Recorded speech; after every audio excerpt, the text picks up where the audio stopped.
Hi everyone, welcome to Make Moments Matter, a music education podcast, where I share lesson ideas, songs, games, and inspiring things for your elementary music classroom. My name is David Rao, and I am the music teacher who blogs at makemomentsmatter.org. I share my Musical Mondays live videos from my home office each week on Monday nights at 8 p.m. Eastern Time. In those videos, I go live on Facebook and Instagram to share about the lessons that I'm using in class with my students. I'll give a recap of my K-5 lessons, or I'll do a deep dive about one grade level and share books, instruments, songs, and processes that I use to teach the lesson to kids. But this episode is a little different. This episode of the podcast is a replay containing the audio version of a musical moment live video probably recorded in my classroom. These Musical Moments videos will highlight something new I'm doing in my classroom and will give you a little more in-depth information. This podcast episode contains all the audio from that Musical Moment video, but if you'd like to see a replay of the video itself, you can find a link to the archived video on YouTube when you click the link in the notes for this episode. Thanks so much for tuning in. Here's the show. Hi everyone, my name is David Rao, and I'm the music teacher who blogs at makemomentsmatter.org. You can also find my ideas on Facebook, on Instagram, on Pinterest, a variety of other places when you search for my name, David Rao, or Make Moments Matter. So, I'm here in my classroom today, and I'm going to be sharing a little bit about how I teach the Itsy Bitsy Spider, some of the resources I use, sort of how I scaffold the lesson, and then talk a little bit about how I tie in some life lessons, I tie in some curriculum, I tie in theme and variation, and just sort of share that process a little bit with you. So I think you could teach this song with kindergarten, first grade, maybe second grade if you really wanted to, if you wanted to take some of the things that you've done in other grades and maybe level it for another grade. This is one of the songs that I think that a lot of us would put in the category of like, they probably already know that one. And honestly, yes, probably a lot of them do, but not all of our students know this song. And even if they do know the song, that doesn't mean it's not worth teaching in class, because even though kids are, might know the song, they love this song. And so it's a great song to use for, especially if you're going to take the song and adapt it or change it or do things with it. Because if they already know it, then they already have some prior knowledge.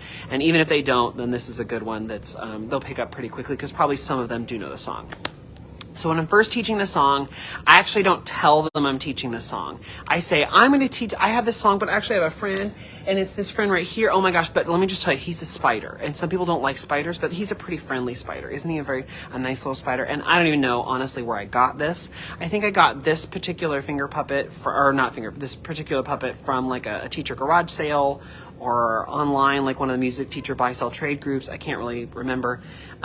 His name is actually Sammy the Spider. This is the mascot version. I've looked him up later from a book series for young Jewish children that Sammy the Spider teaches them about Rosh Hashanah and Hanukkah and stuff. And there's a book series, I think. I looked this up a couple of years ago. But anyway, here's the puppet I found. I liked it because it's not a super creepy puppet, sort of rainbow colors and fun.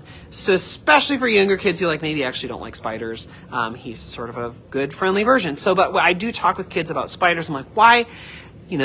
Some people are scared of spiders, but should they be scared of spiders? You don't have to be, because spiders are actually nice creatures, and they're, because they eat bugs that bother us, and they eat flies, and spiders don't bother you unless you bother them, and they're sort of, anyway, the course last week, I'm telling this story, and a girl raises her hand, and we're working on, is it a question or is it a story, She's like, it's a question. I'm like, okay. She's like, once I was in the park and I had to go potty, and I found a bush, but in the bush was a spider. And I'm in my head, I'm like, okay, we don't really have time for this, but I really want to go back and ask, what do you mean you had to go potty and you found a bush? But anyway, we're just leave that. So I knew she goes on, she's like, I found a spider in the bush, and he was kind to me.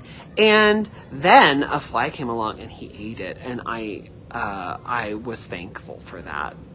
And I was like, great. And your question, anyway, so, but it's a fun moment to talk about, are spiders mean or are spiders bad? Anyway, so this spider, we talk about why does a spider, where does a spider get its food? It has to find its own food. It can't go to the grocery store and just get food from the spider aisle because that doesn't exist. And then I make my hilarious joke that none of the kindergartners laugh at, where I say he goes to McDonald's and get a Happy Meal. He gets some bug nuggets with a side of flies, and they don't get. Anyway, so we talk about how spiders have to catch their food. How do they do that? They use this sticky net sort of a thing called a web. And where do they make those? They should make them where the stuff, the bugs fly. Should they make their web in a box? No, because flies don't fly there. Should they make their web under a desk? No, they should. And so we talk about why they would make their web, where something flies, and how do they catch them and all that. The point being, I want to give kids some context to the story and why is the spider climbing up a house.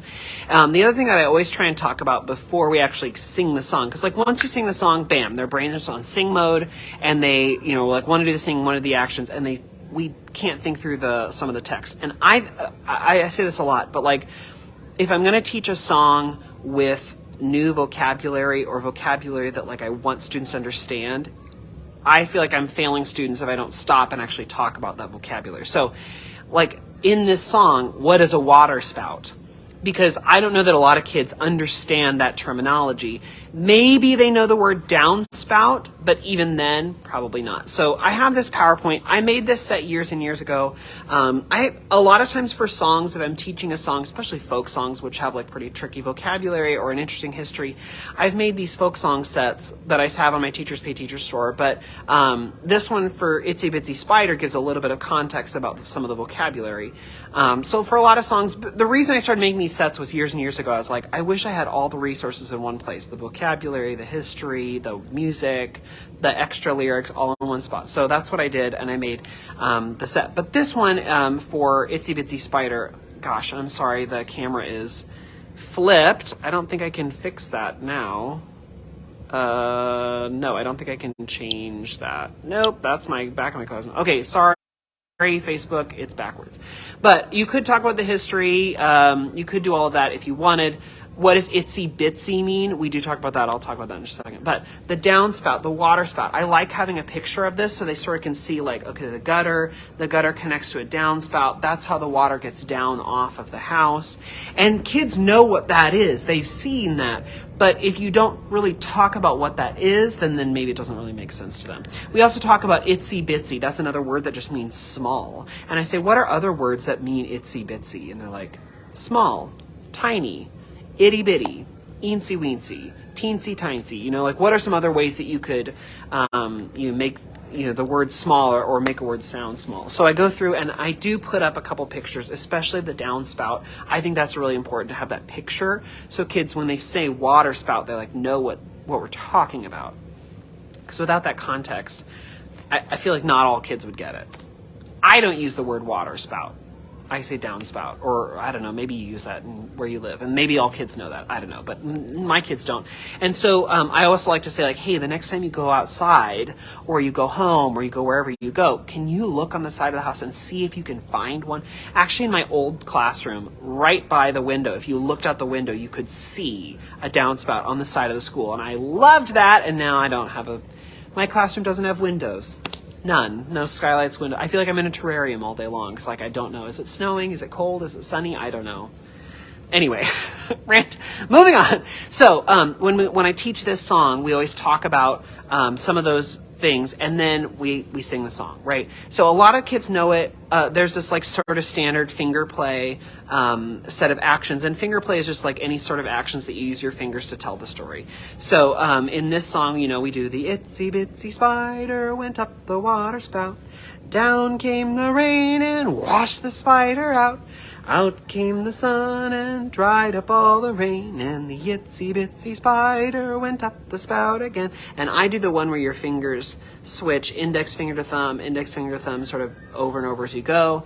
And you could, I mean, kids could do this if they hook their thumbs together, then they have 8 fingers. So for the 8 legs of the spider, we could do that version if we want, but this is a pretty big spider. So we do the itsy bitsy one, like, oh, look how tiny it is. It's only this big. And that's usually why I say, like, our fingers go together like this to make the very small spider going up the spout. And, you know, sometimes we'll even talk through the story. Oh, there was a spider trying to get to the top of the house to make its web. And it said, I'm going to use the spider highway, which was not a spider highway. It was actually the downspout on the side of the house. And it was going up and up and up, and it made it halfway up, and then it went. Do you feel that? Is that, did somebody turn on the shower or? Oh no, it's rain. Rain is coming down and it's hitting the roof and it's going down the downspout and I'm going to be washed away. And suddenly it gets washed away. So the first day with this lesson, it's usually the introduction of the lesson. We take 5-10 minutes, walk through the song, sing the song, give all that context, give some of those things, some of the backstory so that kids understand all the language in the song. And then we just sing through the song a couple times. With actions, and that's usually where I end the song for the day. And we do talk about spiders and, you know, what do spiders do, and are spiders good, and, you know, this spider's such a nice spider. Anyway, the second time they come into the room for the next lesson in the week, I say, oh, do you remember the story about that little tiny dragonfly that we did last? Oh, wait, no, it was not a dragonfly. It was the teeny tiny grasshopper. No, it was the super small cicada. No, it was and they're like, it's the itsy bitsy spider. Right. And so even in just doing that, I'm having them access their prior knowledge. And we're reinforcing that the word teeny tiny or itsy bitsy or eensy weensy or whatever word you choose to use means very small. Right. And then say, okay, so let me go grab my spider really quick because that was such a fun, nice little spider. And anyway, and then I go, oh my goodness. The spider I thought was over there I found a different spider and said, look at this. Oh my goodness, this huge spider. Ooh, this one does not look like the other one. The other one is like so nice and rainbow colored. This one's like big and black and furry and crazy. Oh my goodness. Now, sometimes when you see something like this, you get a little surprised. And sometimes kids say, oh, you scared me. Like, I opened the door the other day and there was a kid across the hall washing his hands after using the bathroom. And he goes, oh, Mr. Rao, you scared me. And I was like, did I scare you or did I surprise you? And he was like, oh, well, I guess I'm not scared. I just was a little startled. And I was like, right, so are you scared or are you like startled or surprised? It's like, oh, I was surprised. I always, in my classes, K1 and 2, go over, are you scared, are you surprised? Because it's like a little thing, but it's teaching kids, like, you're in control of your emotions. Yes, that was surprising, but are you scared? Do you need to be scared? No, scared is different. And so, like, I always talk about that, usually in this lesson, because I want them to think through that difference, because in case something happens later on, I won't want them to think, like, I'm scared, but, like, no, I'm in control of my emotions, but for a second, I was surprised. Anyway, so I have that moment with kids, and I say, but do I really need to be scared of this spider? Because I was surprised, but now that I think about the spider, is it really scary? Not really, it's big.